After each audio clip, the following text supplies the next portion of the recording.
गिर न जाऊं कहीं राह में चलते चलते, अपना दामन थमा लीजिए मेरे प्यारे,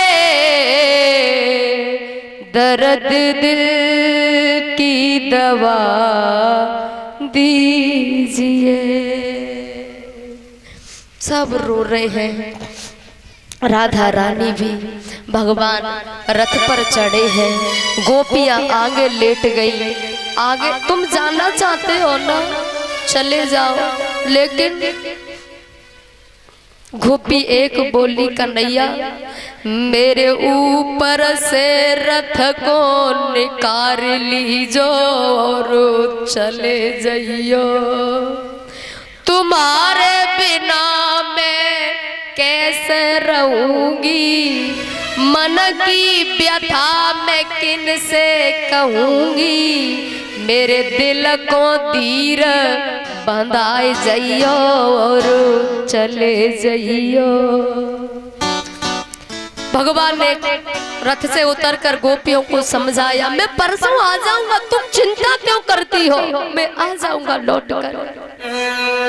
सब रोए हैं। राधा रानी से कहा, राधे मुझे वरदान दो। वरदान? बोले हाँ। क्या? वचन दो कि तुम आंसू नहीं बहाओगी। राधे ने तो कह दिया, वचन देती हूँ वरदान, मैं आंसू नहीं बहाऊंगी, लेकिन आप मुझे वरदान दो, जब जब मैं तुम्हें बुलाऊं मुझे दर्शन देने आप जरूर आएंगे। तथास्तु, मैं जरूर आऊंगा। ये विदाई सबके लिए बहुत कठिन रही, लेकिन कर्तव्य का मार्ग भगवान को बुला रहा था। जिसके लिए परमात्मा आए थे धरती पर, प्रेम लीला करके और भी काम करने हैं। यदुवंशी कुछ बिछुड़ गए हैं और कंस का वध करना है, मुझे बहुत काम संभालने हैं बाबा, मैं काम होते ही मैं लौट के आ जाऊंगा। कृष्ण लेते ब्रज से विदाई के मैया मोही याद ना करे। मैया की ज्यादा चिंता है, क्योंकि मैया रो रो के पागल है गई। बाबा ते कही, बाबा मेरी मैया को ख्याल रखियो, मेरी माँ का ध्यान रखना।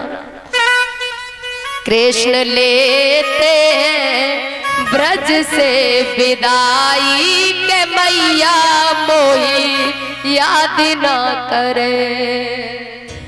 रो रो के सबसे विदाई ली है। भगवान चलते हैं। महाराज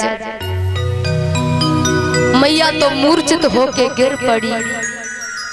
भगवान ने देखा माँ मूर्छित हो गई, रथ से कूद पड़े, माँ के पास आए और जगाने लगे, देख देख मैया तेरा कनुआ अभी गयो ना, आंखें खोल, देख तेरा कनुआ अभी गयो ना। भगवान ने आंसू, बस जैसे ही भगवान के आंसू मैया के मुख पे गिरे, आंखें खुल गई। तू अभी गयो नहीं? हाँ देख मैं गयो नहीं, आशीर्वाद है तू जा, लेकिन बेटा मोय पीठ दिखाए जाय रोहे न जल्दी से मुख दिखलाइयो, जल्दी से लौट के आना। और हाँ तेरी इच्छा करे माखन खावे कि तू किसी को भेज दिया करना, ठीक है? आशीर्वाद है, जा, आज्ञा है मेरी, जा बेटा, कर्तव्य का मार्ग तुझे बुला रहा है, अपने कर्तव्य का पालन कर। भगवान फिर रथ पे बैठे और भैया चल देते हैं। श्री सुखदेव जी कहने लगे, राजन उस बेला को किन शब्दों में वर्णन करूं, जिन गोपियों का हाल ऐसा हो गया, रो रो के पागल हो गई। भगवान पहुंचे मथुरा, एक रात मथुरा के पास में एक बगीचे में रुके भगवान, और भैया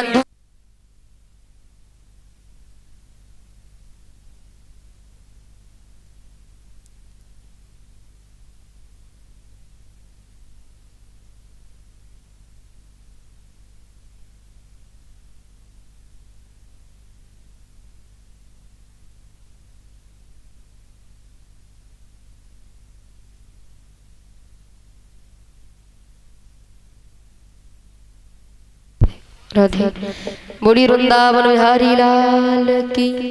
और भैया दूसरे दिन मथुरा की गलियों में प्रवेश किया है। भगवान जा रहे हैं, जैसे ही जा रहे हैं तो देखा एक व्यक्ति जिसके सिर पे एक पोटली है, शराब के नशे में लड़खड़ाता हुआ आ रहा है। भगवान ने कहा, ए भैया पोटली वाले, तुम कौन हो? उसने नशे में कहा, तुम जानते नहीं हो मैं कौन हूँ? भैया पहली बार आए हैं, हम नहीं जानते, मैं राजा कंस का धोबी हूँ। अच्छा राजा कंस के? हमारे चाचा जी 551 रुपए की माला से स्वागत करते हैं, तालियों के साथ स्वागत करें। भगवान को बनाए रखे, सब मनोकामना पूरी हो, धन दौलत से भंडार भरी रहे, सुख समृद्धि दे परमात्मा। बोली भक्त और भगवान की। महाराज भगवान ने कहा कि भैया पहली बार आए, बोले मैं राजा कंस का धोबी हूँ। अच्छा तो भैया ऐसा करो, ये कपड़े 2 दिन के लिए हमें दे दो किराए पे, हम कुछ पैसा दे देंगे। उसने नशे में कहा, राजा कंस के कपड़े? अरे तेरे बाबा ने काली कमलिया ओढ़ ओढ़ के गैया चराई, मैया ने दही बेचो, तेने गैया चराई, और तू राजा कंस के कपड़े? भगवान ने कहा, अरे भैया थोड़ी कम पी लेते। उसने कहा, आज भी जैसे इंसान कह देता है ना, कहो अरे भैया थोड़ी कम पी लिया करो। बोले पीते हैं अपने बाप की, किसी के बाप की पी रहे का? आज भी कह देते हैं भैया लोग। अच्छा इन पीने वालों का हिसाब किताब अपना अलग होता है। 2 पीने वाले रोड के किनारे बैठे हाईवे पर और शराब के नशे में, और दोनों कह रहे हैं भैया। एक ने कहा, ए भैया सुन, ये गाड़ी इधर जा रही और इधर ऐसे क्यों जा रही? दूसरा बोलो, अरे भैया एक तरफ जाएंगी तो धरती पलट नहीं जाएगी। इनका हिसाब किताब अपना अलग होता है, ये कुछ बोलते हैं करते कुछ है। भगवान ने कहा, भैया हाँ 2 दिन के लिए दे दो। बोले नहीं, कुछ बातें और हुई। भगवान को थोड़ा क्रोध आया, उल्टी सीधी बातें करने लगाइए, तो भगवान ने इस धोबी को मार दिया है। बोलिए वृंदावन बिहारी लाल की। इसे मार दिया है। ये धोबी कौन था? ये धोबी वही था जिसने सीता जी को द्वारा से वनवास दिया था, ये वही धोबी है। अच्छा भैया एक कथा और ध्यान से सुनिएगा कि ये सीता जी को जो वनवास दिया, इसके 2 कारण है। ये बात यहाँ आई है तो कह देती हूँ। 2 कारण। एक कारण श्री बल्लभाचार्य जी ने जिसका वर्णन किया है, कारण वो क्या है सुनिएगा। एक दिन भगवान राम और सीता जी दोनों बैठे हैं एकांत में। उस समय सीता जी गर्भवती हैं। सीता जी ने भगवान राम से कहा, प्रभु मैं आपसे कुछ सलाह लेना चाहती हूँ। हाँ तो पूछो, क्या सलाह लेनी है? बड़ी गहराई की बात है, संतों का अनुभव, संतों का मंथन है। ये श्री बल्लभाचार्य जी का मंथन है जिन्होंने ये वर्णन किया है। लोग कहते हैं सीता जी को वनवास दिया, आखिर राजा को ऐसा नहीं करना था, तो कारण क्या था? असली कारण सुनिएगा। सीता जी बोली, भगवान आपसे कुछ सलाह लेनी है। बोलो क्या सलाह लेनी है? आपका अंश मेरे गर्भ में पल रहा है। भगवान मैं चाहती हूँ ये ऐसे बालक बने, ऐसे कि भविष्य में किसी ने ऐसा बनाया ना हो। ऐसे संस्कारी, ऐसे वीर योद्धा, हर तरह से गुणवान होने चाहिए। और इस समय अयोध्या में हालचाल थोड़े ठीक नहीं है, और जैसे वातावरण में बच्चे रहेंगे तो असर तो वातावरण का पड़ेगा। भगवान राम ने कहा, बहुत बड़ी बात है सीते, आप जो कह रही हो ये बहुत बड़ी बात है। मुझे पता है स्वामी ये छोटी मोटी बात नहीं है, लेकिन मैं बच्चों के लिए कुछ भी करने तैयार हूँ। भगवान राम ने कहा उपाय तो है लेकिन बहुत कठिन है। बोले कितना भी कठिन हो मैं तैयार हूँ। तो भगवान राम ने कहा सीते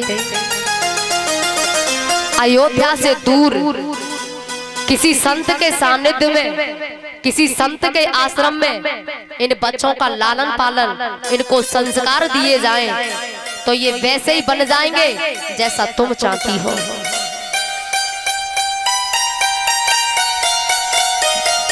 बोले दुनिया के लोग तो क्या समझेंगे? बोले दुनिया को मत देखो, अगर अपना कार्य सिद्ध करना है तो दुनिया नहीं, अपना काम देखो। सीता जी ने चरणों में सिर नवा के कहा भगवान मुझे मंजूर है। बोले मुझसे दूर रहकर बच्चों का लालन पालन कर सकती हो? बोले सब हो जाएगा, आप बस आशीर्वाद दो, आपकी आज्ञा, आपका आशीर्वाद हो तो क्या नहीं हो सकता भगवान। तो भगवान राम ने कहा ठीक है, तो वो समय आ जाएगा तुम्हें वनवास के बहाने किसी संत के यहाँ सानिध्य में इन बच्चों को जन्म देकर इनका लालन पालन करना है और इन्हें ऐसे बनाना है कि भविष्य में इतिहास बन जाएगा।